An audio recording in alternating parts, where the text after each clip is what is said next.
আসসালামু আলাইকুম প্রিয় শিক্ষার্থীবৃন্দ, কেমন আছো? আজকে আমি ম্যানেজমেন্ট ডিপার্টমেন্টের এমবিএর ক্লাস নেব। এমবিএর পোর্টফোলিও ম্যানেজমেন্ট এই কোর্সের ক্লাস নেব। এর আগেও আমি ধারাবাহিকভাবে অনেকগুলো ক্লাস নিয়েছি। আজকে এই পোর্টফোলিও ম্যানেজমেন্টের উপর আমি ক্লাস নেব। গত ক্লাস আমার ছিল রিস্ক এই চ্যাপ্টারের উপর। আজকে আমি ক্লাস নেব পোর্টফোলিও অ্যানালাইসিস এই চ্যাপ্টারের উপর ক্লাস নেব। তোমাদের সিলেবাসে একটা চ্যাপ্টার আছে পোর্টফোলিও অ্যানালাইসিস। এই চ্যাপ্টারের আজকে আমি একটা অঙ্ক করাবো। বোর্ডে অঙ্কটা তুলে ধরা হয়েছে, এখান থেকে আমি অঙ্কটা তোমাদের করাবো। অঙ্কটা ইজি, পোর্টফোলিওর অ্যানালাইসিসের প্রথম অঙ্ক এটা। মোটামুটি ইজি একটা অঙ্ক দিয়ে আমি এই চ্যাপ্টারটা শুরু করলাম। তোমরা মনোযোগ দিয়ে শোনো, মনোযোগ দিয়ে অঙ্কটা বোঝার চেষ্টা করো। অঙ্কটা খুব ইজি অঙ্ক। তার আগে আমি বলি পোর্টফোলিও কী জিনিস। পোর্টফোলিও হলো একের অধিক সিকিউরিটিজ নিয়ে একজন বিনিয়োগকারী যখন তার ইনভেস্টমেন্টের অ্যারেঞ্জমেন্ট করে সেটাকে বলা হয় পোর্টফোলিও। একজন বিনিয়োগকারী বিনিয়োগ করে, বিভিন্ন সিকিউরিটিজে বিনিয়োগ করে সে একটা গুচ্ছ তৈরি করে। এই গুচ্ছটাকে বলা হয় পোর্টফোলিও। গুচ্ছটা এই জন্য তৈরি করে যে সে একটা নির্দিষ্ট আয় করবে, একটা নির্দিষ্ট আয়ের জন্য সে একটা ঝুঁকি নেয়, অথবা একটা নির্দিষ্ট ঝুঁকির ভিতর সে আয় হিসাব করে। তার দুইটা জিনিস সে নির্দিষ্ট করতে পারবে। একটা জিনিস হলো সে আয় নির্দিষ্ট করবে, আরেকটা জিনিস হলো সে ঝুঁকি নির্দিষ্ট করবে। দুইটা জিনিস নির্দিষ্ট করে সে এই যে পোর্টফোলিওটা সাজাবে। এখন পোর্টফোলিও সাজাতে যে তার পোর্টফোলিও অ্যানালাইসিস করতে হয়। সাধারণত আমরা বলি যে নির্দিষ্ট ঝুঁকির ভেতর আয় সর্বোচ্চকরণ, অথবা নির্দিষ্ট আয়ের ভিতর ঝুঁকিটা সর্বনিম্ন রাখার যে প্রচেষ্টা, এটা পোর্টফোলিওর ভিতর করা হয়। ঝুঁকিটা নির্দিষ্ট নেবে, কিন্তু সে এই ঝুঁকির ভিতর যখন আয়টা সে সর্বোচ্চ করার প্রচেষ্টা চালাবে যে অ্যারেঞ্জমেন্টের মাধ্যমে, সেটা হলো ওই বিভিন্ন সিকিউরিটিজের পোর্টফোলিও। পোর্টফোলিও একটা সিকিউরিটিজ দিয়ে হয় না, একের অধিক সিকিউরিটিজের দরকার পড়ে। কেউ দুইটা সিকিউরিটিজ দিয়ে বা দুইটা শেয়ার দিয়ে সে তার পোর্টফোলিও সাজাতে পারে, বা দুইয়ের অধিক সিকিউরিটি, 5টা 10টা সিকিউরিটিজ নিয়ে সে তার পোর্টফোলিও বা গুচ্ছ সাজাতে পারে। এই গুচ্ছ সাজানোর অর্থ যে সে তার প্রত্যাশিত আয়টা সে প্রত্যাশিত আয়টা সে ঠিক রাখবে, যে সে একটা নির্দিষ্ট ঝুঁকির ভেতর সে আয়টা সে প্রত্যাশা করে। তাহলে নির্দিষ্ট ঝুঁকির ভেতর সর্বোচ্চ মুনাফা যখন আশা করবে, অথবা নির্দিষ্ট মুনাফার ভিতর ঝুঁকিটা মিনিমাইজ করবে, তখন তাকে বলা হয় পোর্টফোলিও। কিসের মাধ্যমে? সিকিউরিটি অ্যারেঞ্জমেন্টের মাধ্যমে। সিকিউরিটি মানে শেয়ার অ্যারেঞ্জমেন্টের মাধ্যমে। সে বিভিন্ন শেয়ারে বিনিয়োগ করবে। একজন বিনিয়োগকারী বিভিন্ন শেয়ারে বিনিয়োগ করতে যে দেখবে যে একটা শেয়ারের ঝুঁকি বেশি, আরেকটা শেয়ারের ঝুঁকি কম। যে শেয়ারে সে ঝুঁকি বেশি নেবে সেই শেয়ার থেকে তার রিটার্নটা সে বেশি প্রত্যাশা করবে, আর যে শেয়ারে সে ঝুঁকিটা কম নেবে সেখান থেকে সে রিটার্নটা সে কম পাবে। তো এই ক্ষেত্রে একটা মার্কেটে একজন বিনিয়োগকারী তার বিনিয়োগের পোর্টফোলিও সাজায়। তার ইনভেস্টমেন্ট, তার চিন্তাভাবনা, তার ক্যালকুলেশন, তার প্রত্যাশা, এগুলি বিবেচনায় নিয়ে সে একটা পোর্টফোলিও সাজায়। একটা শেয়ার মার্কেটে শেয়ার কিনে সে পোর্টফোলিও সাজায়। এখন প্রত্যাশিত যে পোর্টফোলিও রিটার্ন, এই পোর্টফোলিও থেকে টোটাল পোর্টফোলিওর থেকে সে একটা রিটার্ন সে প্রত্যাশা করে। এই পোর্টফোলিও রিটার্নের অঙ্কটা আমি করব, যে সিকিউরিটিজ নিয়ে ইন্ডিভিজুয়াল একটা সিকিউরিটিজের রিটার্ন একরকম, আবার পোর্টফোলিওর অনেকগুলো সিকিউরিটিজের কম্বাইন্ড রিটার্নটা অন্যরকম। দ্যাট মিন্স পোর্টফোলিও রিটার্নটা অন্যরকম হয়ে থাকে। তাহলে এই পোর্টফোলিও রিটার্নটা আমরা এখন বের করার চেষ্টা করব অঙ্কের মাধ্যমে। তো এখন প্রত্যাশিত পোর্টফোলিও রিটার্ন কী জিনিস? পোর্টফোলিও রিটার্ন হলো ওই জিনিস যে বাজারে সকল সিকিউরিটি আমি বিবেচনা করতে পারি, বা একটা পোর্টফোলিওর সবগুলি সিকিউরিটি যখন আমরা বিবেচনা করব ওইটা আর গড় প্রদত্ত গড় প্রদত্ত আয়ের গড় প্রদত্ত আয়ের গড় আয়, গড় উপার্জন, একটা এখানে 5টা সিকিউরিটির গড় আয়, এটা আমাকে বিবেচনা করতে হবে। গড় আয় বিবেচনা করতে যে প্রতিটা সিকিউরিটির উপর যে আমি ওয়েট দেব সেটাও বিবেচনা করতে হবে। তাহলে মার্কেটের সিকিউরিটিজের ভার প্রদত্ত গড় আয় বা একটা পোর্টফোলিওর সিকিউরিটিজের ভার প্রদত্ত গড় আয়কে বলা হয় পোর্টফোলিও এক্সপেক্টেড পোর্টফোলিও রিটার্ন। আবার বলি, একটা মার্কেটের সকল সিকিউরিটিজের ভার প্রদত্ত গড় আয় অথবা একটা পোর্টফোলিওর সবগুলো সিকিউরিটির ভার প্রদত্ত গড় আয়কে বলা হয় এক্সপেক্টেড পোর্টফোলিও রিটার্ন। ভারটা কী জিনিস? ভারটা হলো এই জিনিস যে বিভিন্ন সিকিউরিটিজের ভিতর আমি আনুপাতিক হারে ইনভেস্টমেন্ট করে থাকি।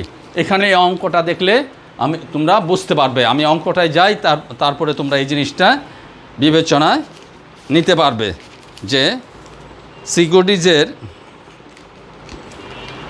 সিকিউরিটিজের গড় প্রদত্ত আয় কী জিনিস। এখানে আসে কনসিডার এ পোর্টফোলিও। আমরা একটা পোর্টফোলিও বিবেচনা করব উইথ 2 সিকিউরিটিজ। আমি বেশি সিকিউরিটিজ নেইনি, আমি 2টা সিকিউরিটিজ বিবেচনা করলাম। 2 securities X and Y in equal wait.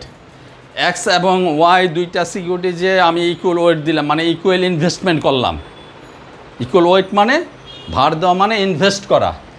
Consider a portfolio with 2 securities X and Y in equal weight under 5 economic condition. 5টা অর্থনৈতিক অবস্থা বিবেচনায় রেখে আমি 2টা সিকিউরিটিজের রিটার্ন এবং প্রবাবিলিটি পিটা আমি এখানে উল্লেখ করলাম। যেমন রিটার্ন অফ সিকিউরিটিজ এক্স -0.5%, এটার প্রবাবিলিটি 0.2। কন্ডিশনটা economic condition A. Economic condition A B C D F 5টা কন্ডিশন আমি লিখলাম। ইকোনমিক কন্ডিশন 5টা দিলাম এই জন্য যে এ দিয়া বোঝালাম ধরো যে মার্কেট চাঙ্গা, বি দিয়া বোঝালাম মার্কেট মধ্যম মার্কেট, সি দিয়া বোঝালাম অ্যাভারেজ মার্কেট, ডি দিয়া বোঝালাম মন্দা মার্কেট, এফ দিয়া বোঝালাম যে মার্কেট এইরকম, মার্কেটে ইকোনমিক কন্ডিশন ভালো, দেশের ইকোনমিক কন্ডিশন ভালো, মার্কেট ভালো হতে পারে, এরকম আর কি। 5টা ইকোনমিক কন্ডিশন কনসিডার করে দেন আমি এক্স এবং ওয়াই সিকিউরিটিজ নিয়ে আমি একটা পোর্টফোলিও সাজালাম। এক্স সিকিউরিটিজের ইকোনমিক রিটার্ন -5%, এটার প্রবাবিলিটি 0.2 এ কন্ডিশনে, আর ওয়াইয়ের বেলায় 12%। বি এর প্রবাবিলিটি 0.1 প্রবাবিলিটি এক্স সিকিউরিটিজের বেলায় 10%, ওয়াই সিকিউরিটিজের বেলায় -4%। সি ইকোনমিক কন্ডিশনে এক্স সিকিউরিটিজের প্রবাবিলিটি 0.4 প্রবাবিলিটিতে এটার রিটার্ন সে আশা করতেছে 8%, এক্সের রিটার্ন, আর ওয়াই রিটার্ন আশা করতেছে 6%। তদ্রূপ ডি ইকোনমিক কন্ডিশনে প্রবাবিলিটি 2। এই অবস্থায় এক্স সিকিউরিটিজের রিটার্ন প্রত্যাশা করে 5% এবং ওয়াই সিকিউরিটিজের রিটার্ন প্রত্যাশা করে 15%। ইকোনমিক কন্ডিশন ইতে যে প্রবাবিলিটি 0.1, এই অবস্থায় এক্স সিকিউরিটিজের রিটার্ন -4%, ওয়াই সিকিউরিটিজের রিটার্ন 16%। তাহলে দেখা যায় যে এক্স সিকিউরিটিজের এই যে রিটার্নটা এই ইকোনমিক কন্ডিশনের প্রবাবিলিটি এইটা 10% রিটার্ন আসবে, এটার সম্ভাবনা 0.1%। কোন কন্ডিশনে? ইকোনমিক কন্ডিশন বি এর বেলায়। তা এই কন্ডিশনের বেলায় এইটা বিবেচনা করে ক্যালকুলেট রিটার্ন অফ পোর্টফোলিও, এই 2টা সিকিউরিটিজের এক্স এবং ওয়াই সিকিউরিটিজের আমি এক্সপেক্টেড রিটার্নটা আমি বের করব এই 5টা ইকোনমিক কন্ডিশন বিবেচনায় নিয়ে। 5টা ইকোনমিক কন্ডিশন কি? মার্কেট চাঙ্গা থাকতে পারে, মার্কেট মন্দা থাকতে পারে, মার্কেট অ্যাভারেজ থাকতে পারে, মার্কেট মধ্যম থাকতে পারে, দেশের অর্থনৈতিক অবস্থা বা সরকারের মুদ্রানীতি ভালো থাকতে পারে, বা ইনফ্লেশন ভালো থাকতে পারে, বা মার্কেটে ইনভেস্টমেন্ট বেশি হতে পারে, বিভিন্ন কন্ডিশন বিবেচনায় রেখে প্রতিটা সিকিউরিটিজের রিটার্নের প্রবাবিলিটি দেওয়া আছে। 0.2 প্রবাবিলিটি এক্সের এত, ওয়াইয়ের এত। এখন এই প্রেক্ষাপটে আমি ক্যালকুলেট করব পোর্টফোলিও রিটার্ন। এই দুইটা সিকিউরিটিজ দিয়ে আমি পোর্টফোলিও সাজালাম, এটার রিটার্নটা আমি বিবেচনা করব। এটা হলো অঙ্কের কোশ্চেনটা রিপিট করি যে এক্স এবং ওয়াই দুইটা সিকিউরিটিজ আমি বিবেচনা করলাম একটা পোর্টফোলিওর জন্য, দুইটা সিকিউরিটিজ দিয়ে একটা পোর্টফোলিও তৈরি করলাম, দুইটা সিকিউরিটিজে আমি ইকুয়াল ইনভেস্ট করলাম, ইকুয়াল ইনভেস্ট করে আমি 5টা ইকোনমিক কন্ডিশন বিবেচনা করলাম, 5টা ইকোনমিক কন্ডিশনে 5 রকম দুইটা সিকিউরিটিজের রিটার্নের হার দেওয়া আছে, কিন্তু রিটার্নের যে হারটা আমি বের করতেছি প্রতিটার প্রবাবিলিটিও আলাদা আলাদা দেওয়া আছে। এই কন্ডিশনে প্রবাবিলিটি এত প্রবাবিলিটিতে এত রিটার্ন পাওয়া যাবে, এত রিটার্ন পাওয়া যাবে। এই কন্ডিশনে যে আমার রিটার্ন অফ পোর্টফোলিও আমি বের করব। এটার ফর্মুলা হলো return of portfolio equal to summation I equal to 1:n. I equal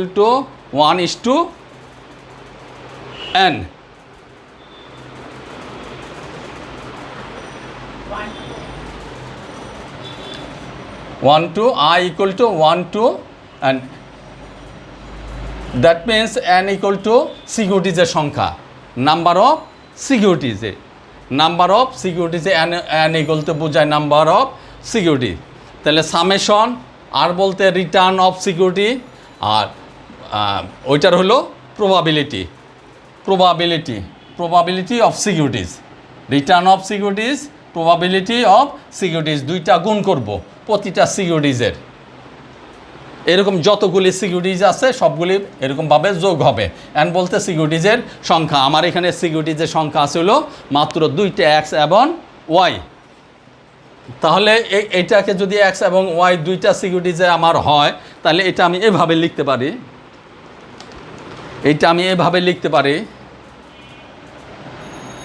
মূল ফর্মুলা এটা আর পি ইকুয়াল টু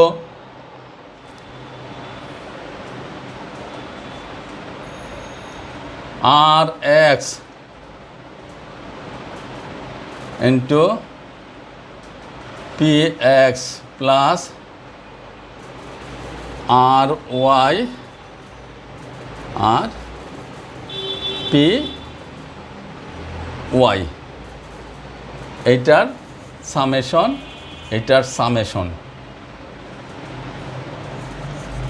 এইটা এইভাবে আমি লিখতে পারি। এখন আমি অঙ্কটা করলে তোমরা জেনে অঙ্কটা বুঝতে পারবে কিভাবে অঙ্কটা করব। প্রথম লিখব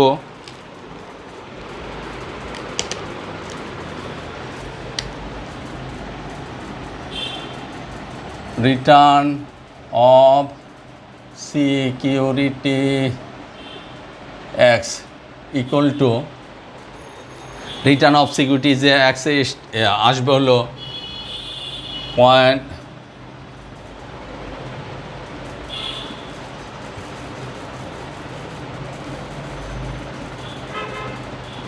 সিকিউরিটি এক্সে আসবে হলো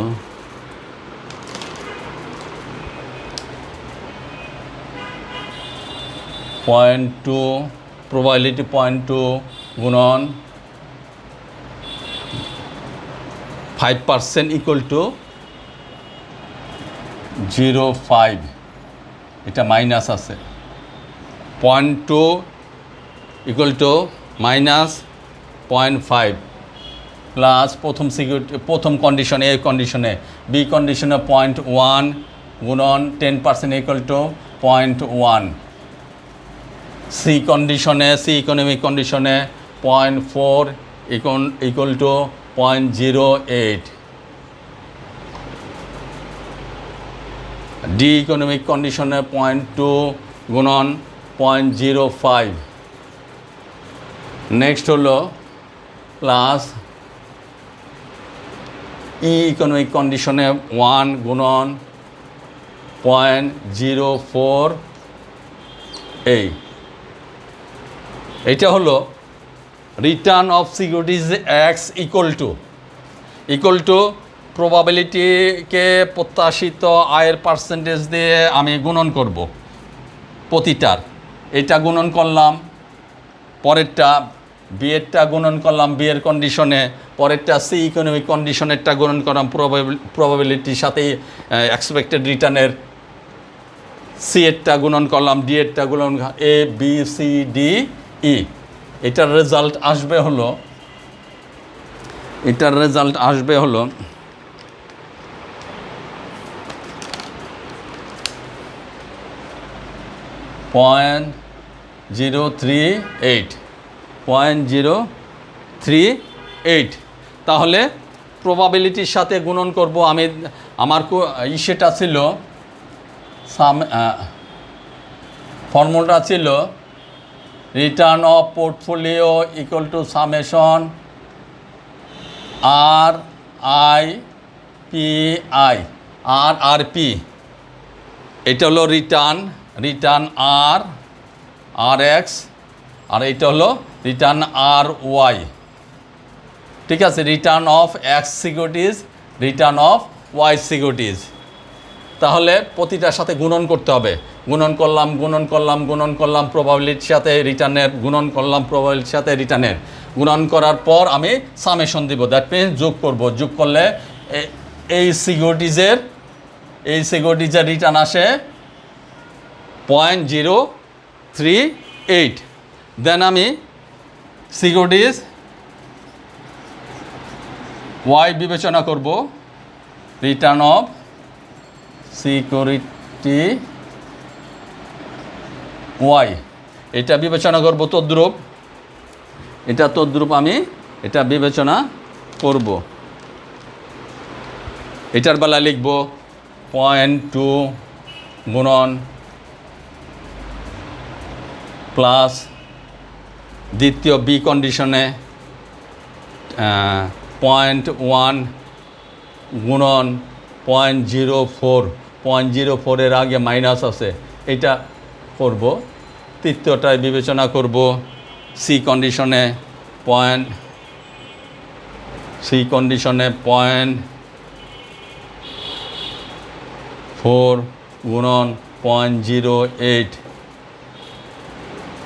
ডি কন্ডিশনে বিবেচনা করব 0.2 গুণন 0.05, 5% মানে 0.05। দেন আমি বিবেচনা করব ইকোনমিক কন্ডিশনে 1 গুণন 0.16। এখন এটার সামেশন যোগ হবে ওই ফর্মুলার মতো, এইটার মতো আর কি। দ্যাট মিন্স এক্সের বেলাও প্রবাবিলিটির সাথে এক্সের রিটার্ন গুণ হবে প্রতিটার গুণ করে এটার যোগফল বের করতে হবে, সামেশন বের করতে হবে। ওয়াইয়ের বেলায় ওয়াইয়ের সাথে প্রবাবিলিটির গুণ হবে, ওয়াইয়ের প্রতিটা কন্ডিশনের সাথে ইকোনমিক কন্ডিশনের সাথে প্রতিটা ইকোনমিক কন্ডিশনের প্রবাবিলিটি গুণ হবে। গুণ করার পর যে রেজাল্টটা বেরিয়ে আসবে সেটা হবে 0.09%। তাহলে আমি দুইটা জিনিস বের করলাম, এ সিকিউরিটিজের expected return of A securities, then expected return of B securities. কি কন্ডিশনে হলো 5টা ইকোনমিক কন্ডিশন, 5টা অবস্থা বিবেচনা করতে হবে, 5টা সময় বিবেচনা করতে হবে। এই ইকোনমিক কন্ডিশনের প্রবাবিলিটি 0.2% প্রবাবিলিটি হবে আর এর বেলায় এইটা, ওয়াইয়ের বেলায় এইটা। বি কন্ডিশনে প্রবাবিলিটি এই এক্স ওয়াই সিকিউরিটিজের রিটার্ন এইটা। তাহলে এই দুইটা জিনিস আমি বের করলাম। এক্স সিকিউরিটিজের এক্সপেক্টেড রিটার্ন হলো 0.038% এবং বি সিকিউরিটিজের এক্সপেক্টেড রিটার্ন হলো 0.09%। এখন এই দুইটা সিকিউরিটিজের ইন্ডিভিজুয়াল আমি রিটার্ন বের করলাম। তাহলে বুঝতে পারছো যে যদি বলে এটা দিয়ে একটা অঙ্ক হয়, একটা বাদ দিয়ে দিলাম, যে 5টা ইকোনমিক কন্ডিশনে এই প্রবাবিলিটি, 5টা প্রবাবিলিটি নিয়ে একটা সিকিউরিটিজের রিটার্নের হার দেওয়া আছে। এখন এই সিকিউরিটিজের এক্সপেক্টেড রিটার্ন বের করো। আমি রিস্ক অ্যানালাইসিসের ক্লাসে এটা আমি অঙ্ক করিয়েছি। এখন এই জিনিসটা পোর্টফোলিওটা যে আমি আবার করাচ্ছি আর কি। তাহলে ইন্ডিভিজুয়ালি যদি সিকিউরিটিজের রিটার্ন বের করতে হয় তাহলে ইন্ডিভিজুয়ালি 5টা কন্ডিশনে তাদের রিটার্ন দেওয়া থাকবে, 5টা কন্ডিশনের প্রবাবিলিটি দেওয়া থাকবে। তাহলে 5টা কন্ডিশনের প্রবাবিলিটির সাথে 5টা কন্ডিশনের রিটার্ন গুণ করতে হবে আলাদা আলাদা। এ কন্ডিশন একটা, B condition, C condition, D condition, E condition, 3টা কন্ডিশনের গুণ করে এটা আসবে হলো এক্স সিকিউরিটিজের রিটার্ন। তদ্রূপ বি সিকিউরিটিজের রিটার্ন, এ কন্ডিশনের রিটার্ন প্রবাবিলিটি গুণন এ কন্ডিশনের রিটার্ন, বি কন্ডিশনের প্রবাবিলিটি গুণন বি কন্ডিশনের প্রবাবিলিটি রিটার্ন ওয়াই সিকিউরিটিজের বেলায়, সি কন্ডিশনে প্রবাবিলিটি সি কন্ডিশনের রিটার্ন, ডি কন্ডিশনের প্রবাবিলিটি ডি কন্ডিশনের রিটার্ন, দেন ই কন্ডিশনের প্রবাবিলিটি ই কন্ডিশনের রিটার্ন। এইটা গুণন করব, গুণন করে প্রতিটা রিটার্নের এটা যোগ করব। 5টা কন্ডিশনেরটা যোগ করলে সামেশন করলে আসে হলো 0.09। তাহলে এইটা যদি বাদ দিয়ে আমি একটা অঙ্ক করতে পারি, বা মাঝখানেরটা বাদ দিয়ে আমি অঙ্ক করতে পারি যে 5টা ইকোনমিক কন্ডিশনের প্রবাবিলিটি দেওয়া আছে, এক্সপেক্টেড রিটার্ন দেওয়া আছে, ওই সিকিউরিটিজের এক্সপেক্টেড রিটার্ন বের করো, গুণ করে প্রবাবিলিটির সাথে রিটার্ন গুণ করে সামেশন করলে ওই সিকিউরিটিজের রিটার্ন বেরিয়ে আসবে। তা এখন আমি যেহেতু 2টা সিকিউরিটিজ নিলাম, 2টা সিকিউরিটিজ নিয়ে আমার পোর্টফোলিও, তাহলে আমি 2টা সিকিউরিটিজ পাশাপাশি রিটার্ন বের করলাম। কেন? আমি এটার দিয়ে আমি পোর্টফোলিও রিটার্ন বের করব। এখন আমি পোর্টফোলিও রিটার্নে যাই।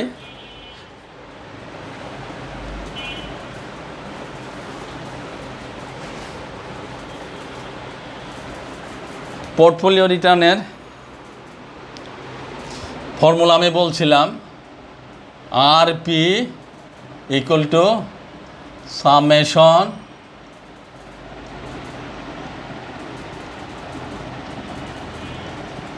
I equal to 1 and এখানে লিখব RIPI। আমার সিকিউরিটিজ 2টা, রিটার্ন অফ পোর্টফোলিও, এটার ফর্মুলায় এই return of securities, probability of securities, ঠিক আছে? এটার সামেশন করতে হবে। এখন আমার সিকিউরিটিজ আছে 2টা, আমি 2টা যোগ করব। আমি 2টা রিটার্ন বের করছি। 2টা রিটার্ন আমি কত বের করলাম? প্রথম রিটার্ন বের করছি প্রথম সিকিউরিটি এক্সের রিটার্ন হলো 0.038, ঠিক আছে? 0.038। এখন এইটার ভেতর আমার ইনভেস্টমেন্ট আছে হইল 50%, দ্যাট মিনস 0.50। আর এইটার ভেতরে ওইটার ভিতরে আছে হলো 0.09, ওইটা ছিল 0.09 রিটার্ন। এটার ভিতরে আমার ইনভেস্টমেন্ট আছে 0.50 ইকুয়াল। আমার কোশ্চেনে ছিল consider a portfolio with 2 securities x এবং ওয়াই ইন ইকুয়াল ওয়েট মানে 2টার ভিতর ইকুয়ালি আমি ইনভেস্ট করলাম আর কি। সে ইকুয়াল ওয়েট এটার এক্স সিকিউরিটিজের আমার রিটার্ন আসে এটার ওয়েট হলো 0.50 মানে 50%। এই সিকিউরিটিজের রিটার্ন আসছে ওয়াই সিকিউরিটিজ রিটার্ন 0.09, এটার ওয়েট হলো 0.50। তাহলে এই 2টার আমি সামেশন যোগ করব। এখন যদি আমি আরও ওয়াই জেড সিকিউরিটিজের নিয়ে থাকি, ওয়াই একটা, এখানে আরেকটা সিকিউরিটিজ নিলাম এক্স ওয়াই, এখানে এ বি সিকিউরিটিজের নিলাম, এরকম প্রতিটা ইন্ডিভিজুয়াল সিকিউরিটিজের রিটার্ন গুণন ওয়েট করে এগুলি সবগুলি একত্রে যোগ করলে আমার return of portfolio, expected return of portfolio আমার বেরিয়ে আসবে। যেহেতু আমার 2টা সিকিউরিটিজের 2টার আমি এক্সপেক্টেড রিটার্ন বের করলাম, 2টার এক্সপেক্টেড রিটার্নের সাথে প্রতিটার এক্সপেক্টেড রিটার্নের সাথে আমি ওইটার ওয়েট গুণ করলাম, এটার ওয়েট গুণ করলাম, এটা ইকুয়াল দিলাম। যদি ওয়েট এরকম হয় যে এটার মধ্যে 40% আমি বিনিয়োগ করলাম, এটা আমি 40% দেবো, এটার মধ্যে 40% হলো, ওইটা হবে 60%। এটা বলা যায় যে এটা আমি 40% দিলাম, এটা 40%, তাহলে এটা হয়ে যাবে 60%, টোটাল 100%। কিন্তু আমার বলা আছে আমার ওয়েট হলো ইকুয়াল, তাহলে আমার এখানে দিতে হবে ইকুয়ালি 50%, টোটাল 100%। একটা পোর্টফোলিও টোটাল 100% বিনিয়োগ। আর যদি বলে যে আমার 4টা সিকিউরিটিজে, একটার মধ্যে 20%, একটার মধ্যে 30%, একটার মধ্যে 10%, ও পরেরটা ব্যালেন্স যেটা 40%, যেহেতু 100% টোটাল ইনভেস্টমেন্টের 50% এখানে, 50% এখানে, তাহলে এই দুইটা সিকিউরিটিজের ওয়েট দেওয়ার পর এই দুইটার গুণ করলে যে রেজাল্টটা বেরিয়ে আসবে সেটা হলো এইটার return of portfolio. Return of portfolio, এটার রেজাল্টটা এরকম বেরিয়ে আসবে।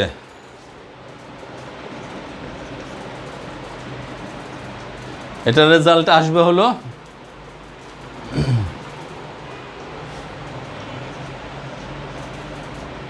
0.064, এটা পার্সেন্টেজে নিলে আসবে হলো 6.4%। তাহলে দেখো যে আমার এখানে সিকিউরিটিজের দুইটা ওয়েট ইকুয়াল হলো অর্ধেক অর্ধেক। আর যদি আমার সিকিউরিটিজে বললো যে আমার সিকিউরিটিজে আমার 3টা সিকিউরিটিজ, পরে ওই সিকিউরিটিজের রিটার্ন বের করতে হবে এবং ওইটার ওয়েট কত, ওয়েট দিয়ে ওই সিকিউরিটিজের রিটার্নটা গুণ করে ওই 3টা সিকিউরিটিজের গুণ করার পর 3টা সিকিউরিটিজের রেজাল্ট যোগ করলে পোর্টফোলিও রিটার্নটা বেরিয়ে আসবে। মূল ফর্মুলা হলো এইটা। যেমন এইটা আমি যদি লিখি তাহলে এইটা এভাবে লিখতে পারি, আবার যদি বুঝাই তাহলে অঙ্কটা বোঝা গেছে যে দুইটা সিকিউরিটিজের 5টা কন্ডিশনে বিভিন্ন প্রবাবিলিটি নিয়ে 5টা কন্ডিশন, ইকোনমিক কন্ডিশনে 2টা সিকিউরিটিজের রিটার্ন দেওয়া আছে এবং এই রিটার্নগুলো বিবেচনা করে এই প্রবাবিলিটি বিবেচনা করে 5টা ইকোনমিক কন্ডিশনে প্রতিটা সিকিউরিটিজের রিস্ক বের করে পোর্টফোলিও রিটার্ন আমাকে বের করতে হয়। পোর্টফোলিও রিটার্ন আমাকে এভাবে বের করতে হয়। তাহলে আমি যদি এইটা এইভাবে বলি যে পোর্টফোলিও রিটার্ন আমার 3টা সিকিউরিটিজের ABC 3টা সিকিউরিটিজের, এই সিকিউরিটিজের বেলায় চিন্তা করলে কলমে কালিক নাই, এই সিকিউরিটিজের বেলায় চিন্তা করলে যদি যে